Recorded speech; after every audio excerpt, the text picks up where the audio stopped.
Hello and welcome back to Exothermic Plays Games. I'm Exothermic and the date today is Sunday, September 29th, 2024. I've been doing a countdown of my favorite video games of all time through each day of the year, and coming in at number 94 is Final Fantasy VI.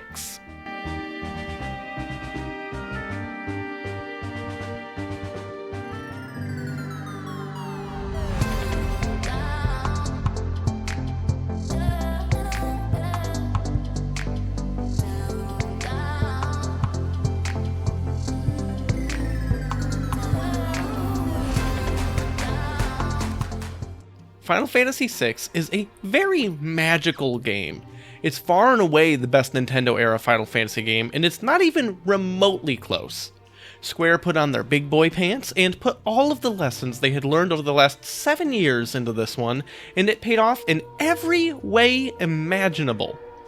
The sprites are expressive and exciting, the characters are pretty much all incredible, the world is fantastical, the combat is unique, the story is unforgettable, and the music is some of Uematsu's best work. It is absolutely remarkable what they were able to achieve on a Super Nintendo, and it's one of the most ambitious games of all time, especially given the technology they had to work with. We're getting into heavy spoiler territory, so be warned. The game starts off with a world raging in war. Long ago, there was magic in the world, but it had been stamped out from the Great War of the Magi, an event that drove Espers, the source of magic in the world, away into their own little pocket world universe, whatever you want to call it. Now, you are playing as Terra Branford, a girl who can mysteriously use magic that had been thought to be lost. Unfortunately, she's currently being mind-controlled by the evil Empire and is crushing a town beneath the might of her Magitech armor in an effort to reach a crystallized Esper to extract its power. But soon enough, you're relinquished of that control and are escorted to a resistance group named the Returners by totally not a thief, just a treasure hunter, ask him, he will tell you, Locke Cole. He's a witty young man who will risk life and limb for the Returners' cause due to how the Empire hurt him in the past. Before taking you to the Returners, however, you head to the Kingdom of Figaro, a kingdom publicly allied with the Empire, but that's all a ruse to gain intel for the Returners. Joining your party is King Edgar Figaro, who, despite his aloof behavior, is a brilliant tactician and works tirelessly for his people. Unfortunately, this is terrible timing, because shortly after your arrival, Kefka arrives. He's the general of the Empire's military and the main antagonist to the game. While much of the cast is phenomenal, Kefka is the absolute highlight of the game, and is, I think, not only the greatest antagonist of any Final Fantasy game, but maybe the greatest antagonist in any game. He's at least top 3, but it's real close. From his outrageous clown suit to his iconic laugh, you might not think he's actually that threatening, but Kefka is a madman and an outrageously powerful sorcerer thanks to power extracted from Espers. He figures out that Terra is being hidden in Figaro and launches an attack on the kingdom. But our heroes have a trick up their sleeves. Have you ever seen Hayao Miyazaki's Howl's Moving Castle?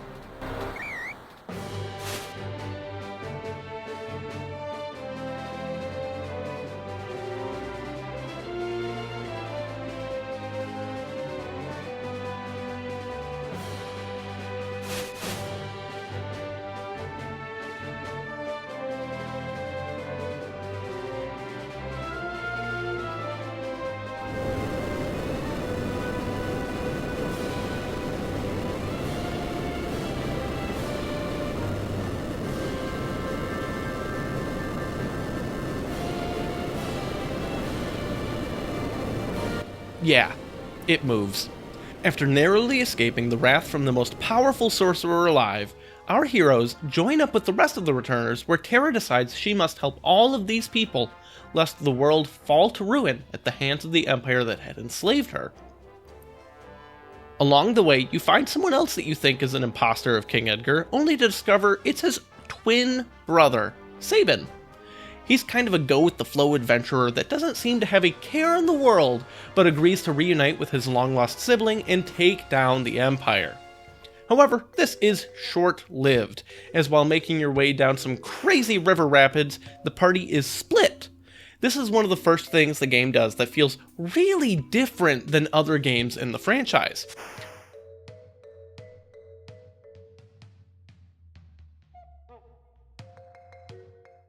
Rather than continuing the plot in some set order and seeing what people do, or just having things happen off-screen, you get to do all of it, and pick the order you do it.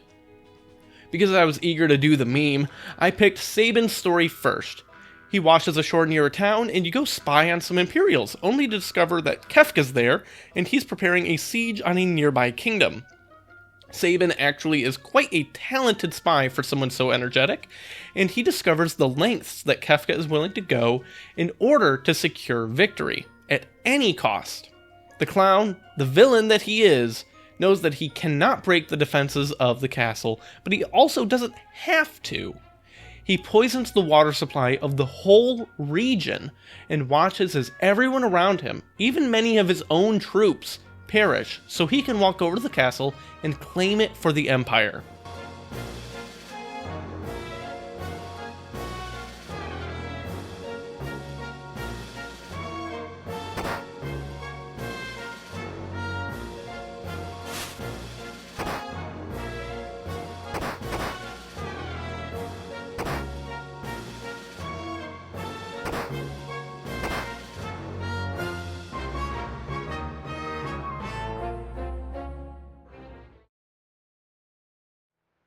The dude is irredeemably evil, and the lone survivor, a knight of honor and chivalry, Cyan, joins Sabin in their quest to defeat the Empire.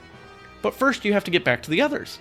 Heading through a spooky forest, you discover the Phantom Train! Oh man, I love the Phantom Train! Final Fantasy VI is a game filled with very serious plot points and characters, but also equally overflowing with just goofy, stupid, fun stuff. The way it balances the two is remarkable and a testament to the dialogue writers. The Phantom Train is, as the name implies, a ghost train that takes the souls of the dead to their spiritual destinations, and you accidentally get thrown on it. However, the conductor won't stop for you to get off, so you have to go beat up the train yourself? But before you do that, make sure to stop and fight Siegfried, a man who claims to be the greatest swordsman in all the land. He's so not and is laughably easy, making for one of the funniest sequences in the game. Don't worry, he'll be back way later and stronger for you to struggle a whole lot against. But the train itself is one of the greatest fights in the history of games.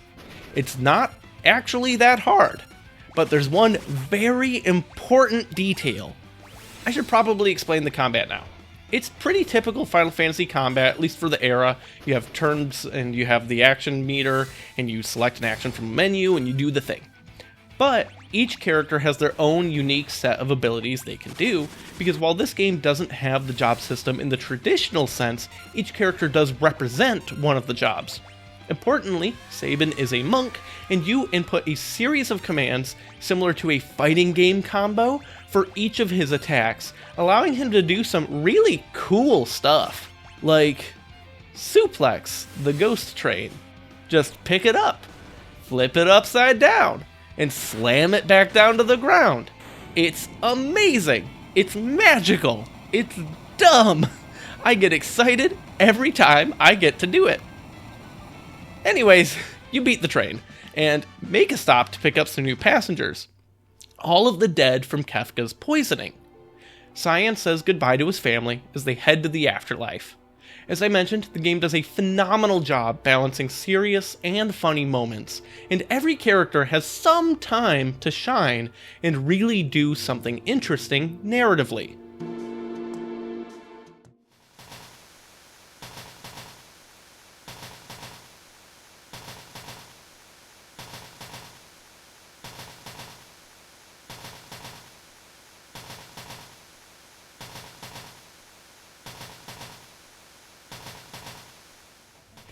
After that, you find and adopt Tarzan or something. Meanwhile, Terra and Edgar have headed back to the place you started, and Terra is not exactly welcome back with open arms. They're trying to encourage the town to give up their neutrality and fully engage in the war in an effort to save the Esper that Terra was being mind-controlled to steal.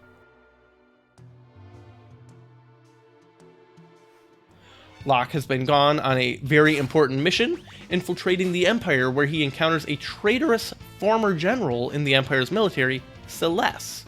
She's really cool and very important strategically to the game because she can use an ability called Runic that makes her a lightning rod against spells, and they restore her MP instead of damage her.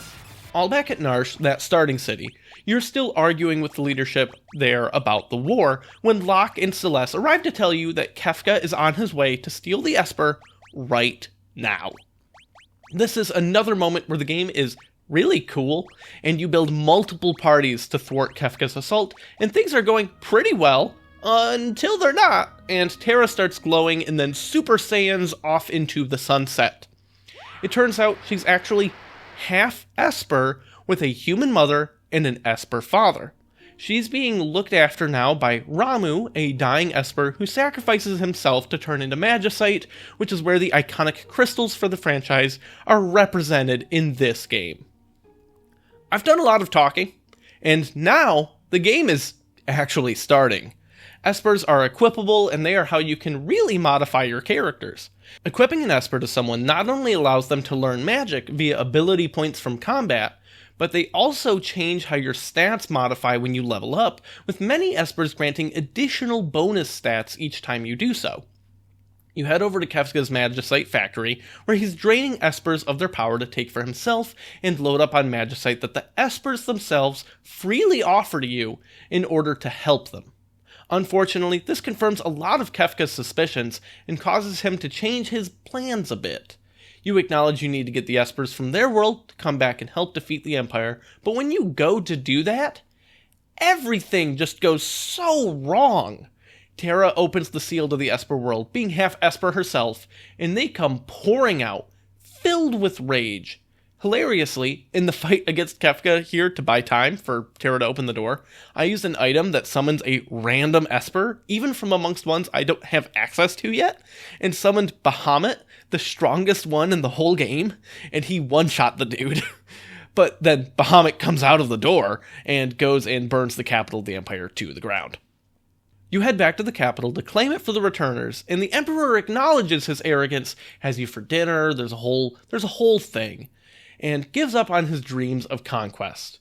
You're sent to broker peace with the Espers that destroyed the capital, and on your way, you discover an ancient town filled with magi, and you get 2 more party members, a blue mage named Strago, and his granddaughter, who hilariously fights by drawing monsters and making them hit themselves. When you solve the anger issues of the Espers, the trap is sprung. The Emperor tricked you, and he never planned to abandon his goals of global domination. He then uses the power of the Espers there to pry open the magical world and claim the powers of the source of all magic in the universe, the Warring Triad.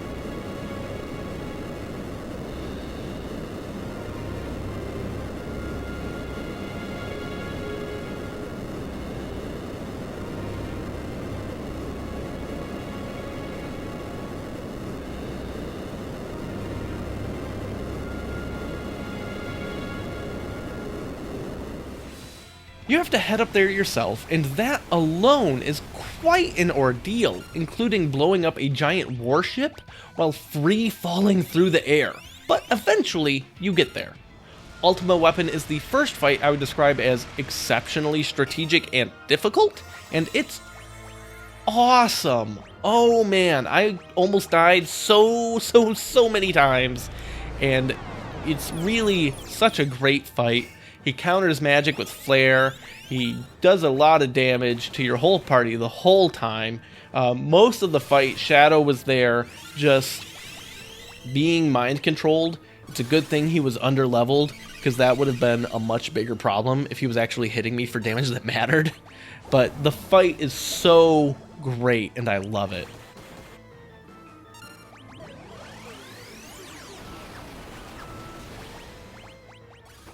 But that's before you even get to Kefka and the Emperor. However, it's here that Kefka's grand plan falls into place.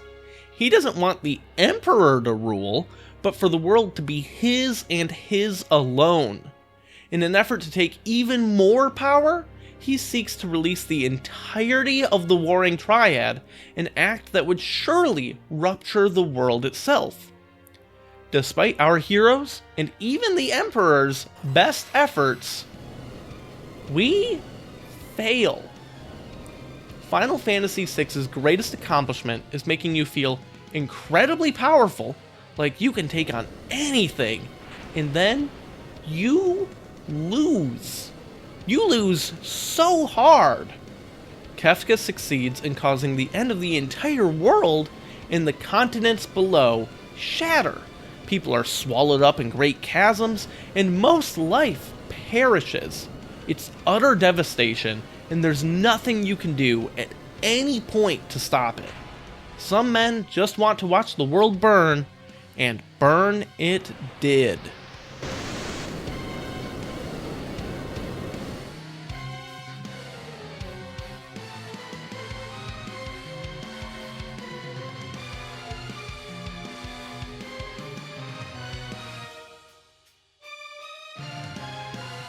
The game's not over though. We're actually only like halfway there. I'm not going to go through all the rest in the interest of time and in the interest of still wanting to talk about things when I join Old Gamer's Almanac next month, assuming scheduling works out the way we're hoping it does, to discuss this game in detail with all of them. Celeste wakes up on a deserted island with Cid, an engineer who helped develop Kefka's machinery that extracted the Esper powers, but he switched sides later on, and had a great personal relationship with Celeste. We learn a year has passed, she's been unconscious this whole time, and you do this really dumb thing where you have to bring fish to Cid to help him through his illness, and he can live or die. It actually doesn't matter to the story, really, but he can do either, and as far as I could tell, there's no great way to know whether you're feeding him good or bad fish, and his condition can just keep oscillating between getting better and worse, and this might take like 20 trips to the goddamn beach to fish before he makes up his mind about dying, and oh my god, just die already, old man. He leaves you a raft. Celeste finds that she's not the only remaining survivor from the end of the world, and her and Sabin set out to find the others. Kefka's the god of magic, or whatever he calls himself now, and rules with an iron fist from way up in the sky. But you manage to get to him and kill him, so now the world can heal the end. Obviously, I glossed over a ton of playtime there, but outside of a lot of really cool bosses, awesome exploration, and character developments based on the shattering of the world, and the time skip, and a playable Moogle that kicks ass, that's pretty much it for the rest of the game. I skipped a lot of stuff, actually. Final Fantasy VI is a big, long, epic game, and it's such an incredible experience from start to finish. I didn't even get into the Opera House sequence. You need an airship at some point, and the best way to get one is to let this sketchy gambler dude kidnap Celeste, because she looks identical to a big opera star. So she impersonates the opera star and actually performs in the opera. If it wasn't obvious at this point, I'm playing the Pixel Remaster version of the game, and that includes actual singing in this opera segment, and it's pretty good. The whole sequence is filled with fun, dumb stuff, which is great since it's sandwiched between a ton of really heavy parts of the game. It really captures all of the things that make the game so memorable to me. Previous Final Fantasy games had great characters, or a great narrative, or great settings, but never before 6 had all three things been done so seamlessly intertwined with one another.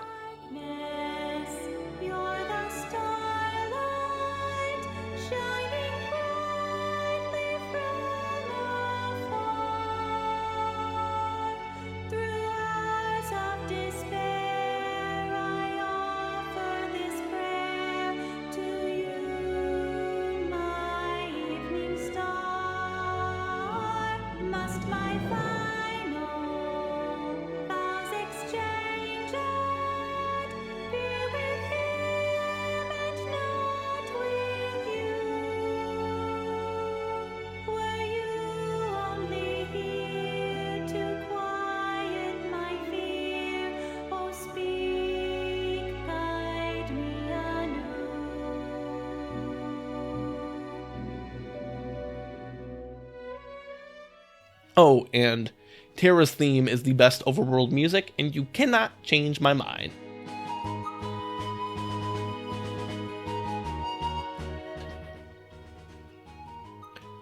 Join me tomorrow as I talk about my 93rd favorite game, where I have never been more happy to see a bale of hay.